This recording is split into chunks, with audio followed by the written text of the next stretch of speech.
এক অযাচিত শব্দের তরঙ্গ এসে ভেঙে দিল পাখিটির আবাস।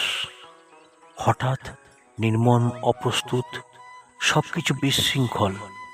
তার বক্ষের অভ্যন্তরে তখন ভয়াবহ এক হাহাকার ধ্বনিত হচ্ছিল। তবুও সে আত্মচিৎকার করেনি, কোনো উচ্চারণে ভাঙেনি তার নিঃশব্দ যন্ত্রণা। বক্ষের ক্ষত আর নয়নের জল সে যেন নিজেই শুষে নিচ্ছিল, যেন প্রজ্বলিত চিতার অগ্নি তার আত্মাকে ধীরে ধীরে গ্রাস করছে।